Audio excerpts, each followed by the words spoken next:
Good morning. I'm Dale Greimann. I'm Superintendent of Schools, Galena Unit District 120, Galena, Illinois. The state of Illinois, back in 2007, through the override of the veto from Governor Blagojevich, overrode his veto of the 1 cent sales tax for school infrastructure, and which to me overwhelmingly said to the state of Illinois, this is a good tax, especially in reference to the reliance on property tax for school infrastructural purposes. And the legislators used the state of Iowa as a model in looking at how this tax might help to do exactly that and change that whole property tax structure. So with that in mind, the counties across the state, and it is a county retail sales tax, the county, through resolutions of school boards throughout the counties that inhabit the state, place this on the ballot for the voters to make a decision. This tax is based upon retail sales of the same types of items that sales tax that everyone knows are placed upon. The legislators were very careful in trying to keep the regressive nature of sales tax out of this bill by eliminating certain items from being taxed. Those items are the ones that are of need of every single citizen, and would include things like grocery foods, gasoline, diesel fuel, taxes on anything that have licenses, motor vehicles, things like this, farm equipment and farm products, and so forth, and of course in reference to any kind of medical need. So those types of items do not have the tax upon them. The uses of the revenues generated by this tax is very, very specific. It must be used for school infrastructural purposes. So that would be building repair, could be new construction, it could be renovation, it could be purchase of land, anything related to infrastructure.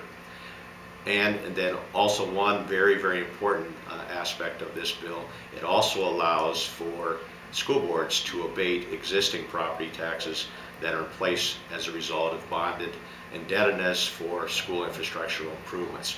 So if a school district has passed a referendum and they're in debt and paying off bonds, then this tax could be used for abatement of those existing obligations for paying off bonds.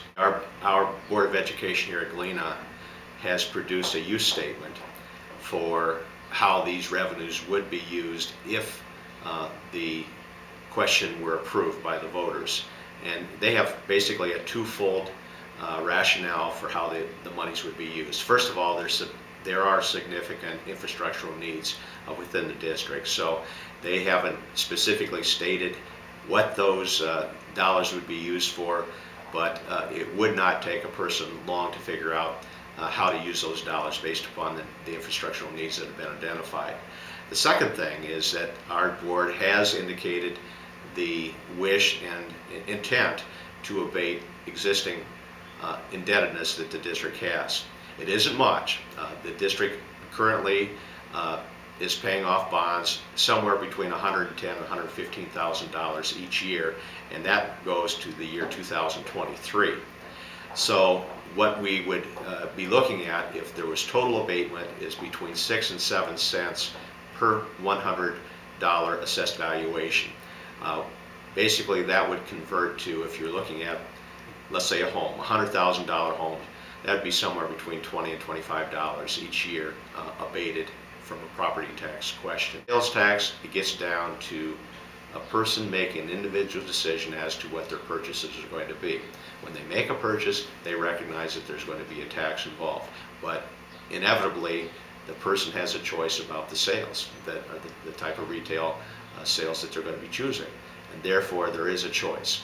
And because of that, I believe that's why 99 counties in the state of Iowa ended up putting this into place.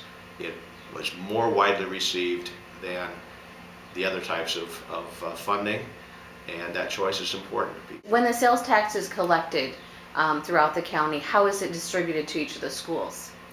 This is one of the other things that I think the legislators had in mind when they were looking at this, because clearly equity is something that is a feature of this new bill. And essentially what ends up happening is that the monies get collected in a general manner throughout the county, goes to the state, and then the state redistributes the money that has been accumulated back to the Rural Office of Education. Then the Rural Office of Education distributes the money to school districts based upon their student population and an exact ratio of that student population.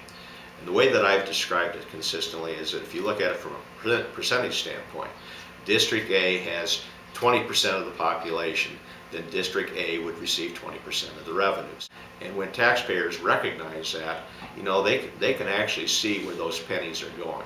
That one penny can go a long ways over a period of time, and they can definitely recognize the benefits for children.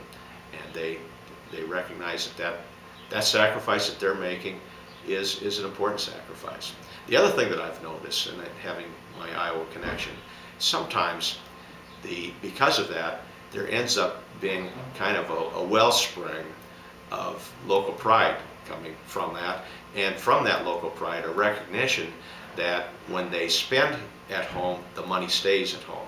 So that's been a very, very strong message that we've been trying to help people to understand, is that when they know the money stays, that there's a specific target that the monies were going to end up going to, that people tend to shop more locally.